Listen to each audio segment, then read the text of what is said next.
जय हिंद साथियों, आप सभी का स्वागत करता हूं आप सभी के अपने चैनल टारगेट सिलेक्शन में। साथियों, आज की शिफ्ट में जो जो क्वेश्चंस आपसे पूछे गए थे उन सभी क्वेश्चंस को साथियों मैंने यहां पर लिख दिया है। और अगर बात करें जो क्वेश्चंस आपसे पूछे गए हैं वो तो आप देखोगे उससे संबंधित जितने क्वेश्चंस बन सकते हैं उनको भी देखेंगे, क्योंकि ये आपके आने वाली शिफ्ट के लिए साथियों बहुत इंपॉर्टेंट है। तो साथियों 10 मिनट के अंदर इस क्लास को हम पूरा खत्म कर देंगे और सभी क्वेश्चन साथियों आपको यहां पर बता देंगे जितने मुझे यहां पर मिल पाए हैं। देखिए, क्वेश्चन पूछा गया था आज के संविधान सभा का गठन कब किया गया, तो 6 दिसंबर 1946 को ही संविधान सभा का गठन किया गया, ये प्रश्न पूछा गया था। अब देखिए कि इससे संबंधित कौन कौन से प्रश्न आपसे पूछे जा सकते हैं कि संविधान सभा का विचार किसने प्रस्तुत किया साथियों, तो स्वराज पार्टी ने प्रस्तुत किया।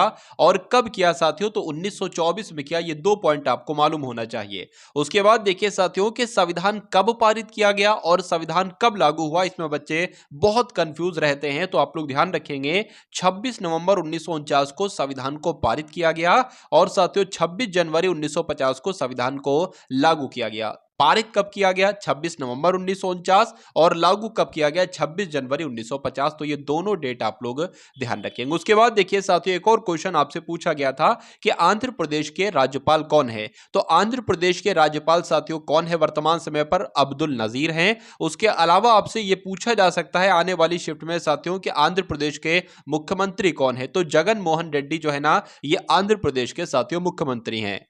उसके बाद साथियों आप लोग ये भी देख लीजिए कि और कौन कौन से राज्य, उनके मुख्यमंत्री, उनके राज्यपाल और उनकी राजधानी आपसे इंपॉर्टेंट है। देखिए, आपसे पूछी जा सकती है, आपसे पूछा जा सकता है अगली शिफ्ट में कि झारखंड के मुख्यमंत्री कौन है। तो झारखंड के मुख्यमंत्री साथियों चंपाई सोरेन है। और झारखंड के राज्यपाल की अगर बात करें तो राधा कृष्णन है। और अगर झारखंड की राजधानी आपसे पूछी जाए तो रांची आपको बताना है। उसके अलावा बात करें राजस्थान के मुख्यमंत्री आपसे पूछे जा सकते हैं, तो भजन लाल शर्मा राजस्थान के मुख्यमंत्री हैं। राजस्थान के राज्यपाल कलराज मिश्र हैं और राजस्थान की राजधानी साथियों जयपुर है। उसके बाद देखिए मध्य प्रदेश की अगर बात करें तो मध्य प्रदेश के अगर मुख्यमंत्री आपसे पूछे जाएं तो मोहन यादव आपको बताना है।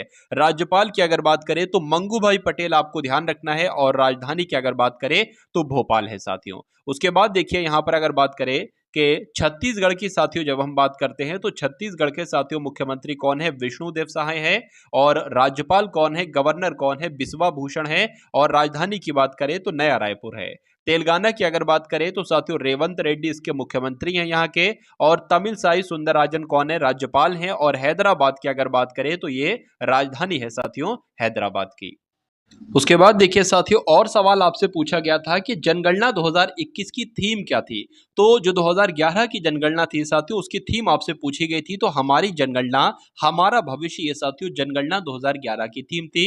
अब आपसे अगली शिफ्ट में यानी कि आपकी शिफ्ट में साथियों पूछा जा सकता है कि 2011 की जनगणना का शुभंकर क्या था। तो इसका शुभंकर साथियों प्रगणक शिक्षिका था।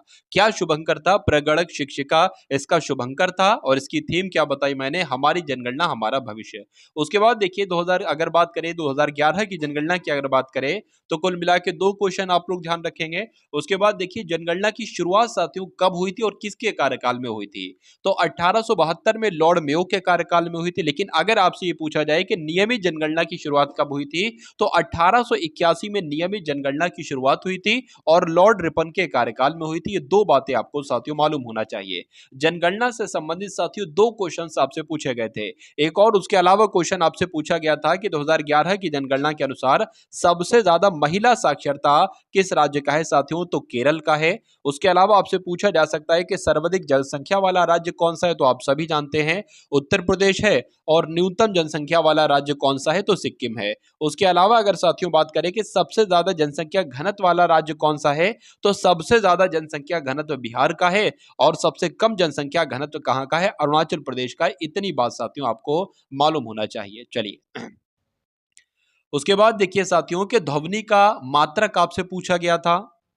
तो ध्वनि का मात्रक साथियों क्या हो जाएगा, डेसिबल हो जाएगा। ये क्वेश्चन पूछा गया था। अब इस क्वेश्चन को दोबारा आने की बहुत कम संभावना है, लेकिन अब आपसे आने वाली शिफ्ट में पूछा जा सकता है कि समय का मात्रक क्या होता है। तो साथियों समय का मात्रक सेकंड होता है।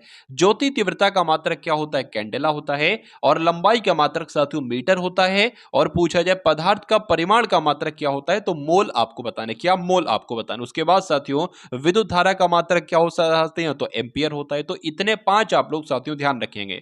5 पॉइंट जो मैंने आपको इंपॉर्टेंट बताए हैं। उसके बाद अगर बात करें साथियों, देखिए आपसे पूछा गया था कि भारत के दूसरे सीडीएस कौन है, तो दूसरे चीफ ऑफ डिफेंस स्टाफ साथियों कौन है? अनिल चौहान है साथियों। उसके अलावा अगर बात करें, आपसे पूछा जा सकता है अब आने वाली शिफ्ट में कि संघ लोक सेवा यानी कि यूपीएससी के अध्यक्ष साथियों कौन है? तो शीलवर्धन सिंह है।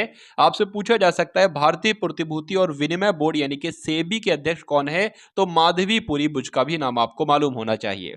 उसके अलावा आप लोग जान लीजिए कि भारतीय अंतरिक्ष अनुसंधान यानी कि इसरो की अगर बात करें तो इसके अध्यक्ष साथियों कौन है? तो सोमनाथ हैं। और भारत के नए लेखा महानियंत्रक कौन है साथियों? तो एस दुबे, इनका भी नाम आप लोग ध्यान रखेंगे क्योंकि ये भारत के नए लेखा महानियंत्रक हैं। और भारत के राष्ट्रीय सुरक्षा सलाहकार साथियों कौन है? तो अजीत डोभाल का नाम आपने बहुत बार सुन रखा होगा, ये भारत के राष्ट्रीय सुरक्षा सलाहकार हैं। अब उसके बाद देखिए साथियों, अगले नंबर के क्वेश्चन आपके स्क्रीन पर है। तो आज साथियों आपसे क्या पूछा गया था? आज पूछा गया था कि बोनालू उत्सव साथियों किस राज्य में मनाया जाता है? तो ये कहां मनाया जाता है? ये तो तेलंगाना में मनाया जाता है। लेकिन अब आपसे पूछा जाएगा कि मुआत्सावू उत्सव कहां पर मनाया जाता है? क्या मुआत्सू उत्सव कहां पर मनाया जाता है? तो नागालैंड आपको बताना है। और अगर हॉर्नबिल त्योहार आपसे पूछा जाए तब भी आपको नागालैंड ही बताना है। उसके अलावा साथियों बसंत उत्सव कहां पर मनाया जाता है? पश्चिम बंगाल में। तवांग उत्सव कहां पर मनाया जाता है? अरुणाचल प्रदेश में। इतनी जानकारी भी साथियों आपको मालूम होना चाहिए। चलिए अब उसके बाद देखेंगे साथियों, अगले नंबर का क्वेश्चन है। देखिए मैं आपको यहां पर एक बात बता देता हूं, जैसे कि इस टाइप से साथियों जो मैंने एक वीडियो बनाई थी वर्तमान में कौन क्या, वहां से साथियों मैं देख रहा हूं कि पहली शिफ्ट में भी क्वेश्चंस बने, दूसरी शिफ्ट में भी साथियों क्वेश्चंस बने, मतलब कुल मिला के लगभग लगभग सारी शिफ्ट में साथियों क्वेश्चंस आपके बन रहे हैं वर्तमान में कौन क्या वाली वीडियो से। तो उस वीडियो का मैं लिंक आपको साथियों डिस्क्रिप्शन में दे दूंगा, वहां से जाकर साथियों आप देख सकते हैं वर्तमान में कौन क्या 2023 का। वहां पर सब कुछ साथियों इस टाइप के आपको सारे क्वेश्चंस मिल जाएंगे, लगभग 100 के आसपास या 75-100, मुझे ध्यान नहीं, 75-100 क्वेश्चन मैंने शायद आपको करवाए थे। तो उस वीडियो को अगर आप देख लेते हैं साथियों तो 1 से 2 क्वेश्चन आपके करंट अफेयर के सिर्फ उसी क्लास से आपको मिल जाएंगे। चलिए तो यहां पर अगर बात करें साथियों, ये मैं आपको बता चुका हूं कि बोनाली उत्सव मनाया जाता है तेलंगाना में। मैं आपको बता चुका हूं मुआत्सू उत्सव अगर नागालैंड में मनाया जाता है। उसके अलावा हॉर्नबिल त्योहार भी कहां पर मनाया जाता है? नागालैंड में ही मनाया जाता है। और बसंत उत्सव कहां पर मनाया जाता है? पश्चिम बंगाल में। और तवांग उत्सव कहां पर मनाया जाता है? अरुणाचल प्रदेश में। अब देखिए आपसे पूछा गया था कि इनमें से कौन सा शब्द बैडमिंटन से संबंधित है? तो बैडमिंटन से संबंधित साथियों सर्विस कोर्ट एक शब्द है, यह बैडमिंटन से संबंधित है। नेट एक शब्द है, यह भी बैडमिंटन से संबंधित है। और लव एक शब्द है साथियों, यह भी बैडमिंटन से ही संबंधित है। उसके अलावा क्रिकेट से कौन कौन से शब्द संबंधित होते हैं? जैसे कि चाइना मैन साथियों क्रिकेट से संबंधित है। बैट्समैन की अगर बात करें, यह भी आपका जो है ना वो क्रिकेट से ही संबंधित है। उसके अलावा साथियों गली शब्द भी आपका संबंधित है, गुगली शब्द भी है, हैट्रिक भी है और सीमर भी है। यानी कि ये सारे के सारे शब्द साथियों किससे संबंधित है? ये क्रिकेट से संबंधित हैं। और अगर बात करें यहां पर फुटबॉल की, तो गोल आपने बहुत सुन रखा होगा, गोल किस शब्द से संबंधित है, यानी कि गोल शब्द किस खेल से संबंधित है? तो फुटबॉल से संबंधित है। किक शब्द भी फुटबॉल से संबंधित है। और फाउल शब्द और पेनाल्टी शब्द, ये सारे के सारे शब्द साथियों फुटबॉल से संबंधित है। ये आपको साथियों ध्यान रखना है। चलिए अब उसके बाद देखिए रिजर्व बैंक ऑफ इंडिया की स्थापना किस अधिनियम के तहत हुई थी? तो 1934 के साथियों अधिनियम के तहत हुई थी। उसके अलावा अगर बात करें इसकी स्थापना कब हुई आरबीआई की, तो 1 अप्रैल 1935 को आरबीआई की स्थापना की गई। आरबीआई का मुख्यालय साथियों कहां पर है? तो मुंबई में है। और आरबीआई के वर्तमान समय पर गवर्नर कौन है? तो शक्तिकांत दास हैं। उसके अलावा साथियों अगर बात करें लिंडर पेस का संबंध किससे है? तो टेनिस के खिलाड़ी हैं, ये टेनिस से संबंधित है, टेनिस के खिलाड़ी हैं, प्लेयर हैं।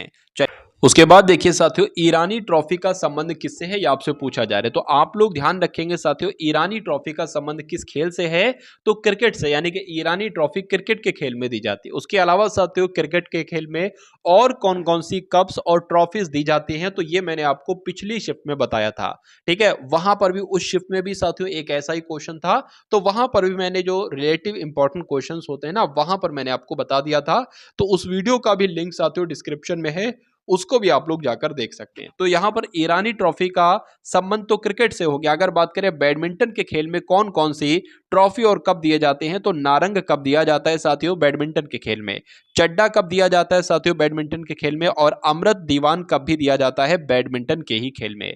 उसके अलावा अगर बात करें गोल्फ के खेल में साथियों आपका सर्किट कप दिया जाता है और राइडर कप दिया जाता है। और जिम्नास्टिक की अगर बात करें तो चाइना कप दिया जाता है जिम्नास्टिक के खेल में। इतनी जानकारी साथियों आप लोग क्या करेंगे, याद रखेंगे। अब कुछ इंपॉर्टेंट साथियों हिंदी के मतलब जो क्वेश्चन आपके हिंदी के आए थे ना, उनको देख लेते हैं, और उन क्वेश्चन से इंपॉर्टेंट क्वेश्चन जो भी रिलेटिव हैं पूछे जा सकते हैं, उनको भी साथियों यहां पर हम लोग देख लेते हैं। जैसे कि आज तो आपसे पूछा गया था कि नारी का पर्यायवाची क्या होता है, तो अब नहीं पता साथियों उसमें से कौन सा ऑप्शन था, तो नारी के जितने इंपॉर्टेंट पर्यायवाची हैं उनको यहां पर मैंने लिख दिया है। जैसे कि जन्नी की अगर बात करें, जन्नी भी नारी को कहा जाता है, नारी को औरत भी कहा जाता है, नरी भी कहा जाता है, नारी भी कहते हैं और नरी भी कहते हैं, स्त्री भी कहते हैं और महिला भी कहते हैं। उसके अलावा अब आपसे पूछा जा सकता है कि पुरुष के पर्यायवाची कौन कौन से होते हैं। चलिए, तो पुरुष को साथियों मनुष्य कहा जा सकता है, इंसान कहा जा सकता है, मानव कहा जा सकता है, मनुज कहा जा सकता है और मानुष कहा जा सकता है। अगर पुत्री की बात करें तो पुत्री को लड़की कहते हैं, बालिका कहते हैं, किशोरी कहते हैं, बाला कहते हैं और कन्या कहते हैं। उसके अलावा अगर बात करें बेटी भी कहते हैं, सुता भी कहते हैं, आत्मजा भी कहते हैं, तन्या भी कहते हैं और तनुजा भी कहते हैं, कुमारी भी कहते हैं। यानी कि ये सारे के सारे साथियों पुत्री के एक तरीके से पर्यायवाची हैं। सारे पर्यायवाची आप लोग ध्यान रखेंगे। अगर पुत्र के पर्यायवाची की अगर बात करें तो पुत्र को बेटा कहते हैं, सुत कहते हैं, तनय कहते हैं, आत्मज कहते हैं, लड़का कहते हैं साथियों, तनुज कहते हैं। इतनी जानकारी साथियों आपको मालूम होना चाहिए। उसके बाद देखिए साथियों कि एक मुहावरे वाला क्वेश्चन भी पूछा गया था कि अपना उल्लू सीधा करना साथियों कह सकते हैं अपना स्वार्थ निकालना या अपना काम निकलवाना एक तरीके से। विरल का विलोम साथियों क्या, तो विरल का विलोम सघन, ये पूछा गया। उत्साह का विलोम क्या होता है, निरुत्साह होता है साथियों, ये भी आपको मालूम होना चाहिए। सारे के सारे क्वेश्चन आपसे पूछे गए थे, ठीक है ना। चलिए, तो यहां पर साथियों अगर बात करें आपके लिए एसएससी जीडी के लिए साथियों मैंने क्या कर रखा है, अभी तक मैंने आपके लिए क्या किया। देखिए, एसएससी जीडी की अगर बात करें ना साथियों, तो एसएससी जीडी के लिए मैंने स्पेशली पिछले 1 साल का, पूरे 1 साल का साथियों कितने क्वेश्चन तैयार किए हैं, लगभग पूरे 260 क्वेश्चन साथियों आपके लिए तैयार किए हैं। मेरा मानना है साथियों कि जो भी करंट अफेयर के क्वेश्चंस आएंगे वो वहां से आपके जरूर साथियों फंस जाएंगे। 260 क्वेश्चन साथियों वो तैयार कर लीजिएगा। और अगर उसके बाद साथियों बात करें, एक लिंक आपको दिया जाएगा, उसमें ही एसएससी जीडी की सारी क्लासेस साथियों मौजूद हैं। एग्जाम से पहले पहले साथियों वो हर एक क्लास देख लीजिएगा, क्योंकि हर एक क्लास में साथियों वो चुनिंदा क्वेश्चंस आपको दिए गए हैं, जिससे एसएससी जीडी का एग्जाम आपका क्रैक हो जाएगा बहुत आराम से। तो जितनी भी साथियों वीडियोस हैं, पूरे पूरे मॉक टेस्ट हैं, 80-80 क्वेश्चंस के पूरे पूरे मॉक टेस्ट हैं। उसमें 20 क्वेश्चन हिंदी के भी हैं, 20 क्वेश्चन सामान्य ज्ञान के भी हैं, 20 क्वेश्चन मैथ के, 20 क्वेश्चन रीजनिंग के। जैसा आपका लेवल आ रहा है वैसे ही साथियों वहां पर पेपर आपको देखने को मिलेगा। तो वो सारी वीडियोस अगर आप लगा लेते हैं तो मेरा मानना है साथियों सिलेक्शन इस बार लेने से कोई दुनिया की ताकत आपको नहीं रोक सकती। अगर ऊपर वाला ही चाहे कि इस बंदे का सिलेक्शन ना हो तभी रुक सकता है, वरना और कोई तरीका साथियों, और कोई चीज आपको नहीं रोक सकती। तो इस वीडियो को साथियों शेयर कीजिएगा, वीडियो को लाइक कीजिएगा और एक प्यारे से कमेंट के माध्यम से बताइएगा कि क्लास आपको कैसी लगी। तो मिलते हैं हम सभी लोग आने वाली वीडियो में। जय हिंद साथियों।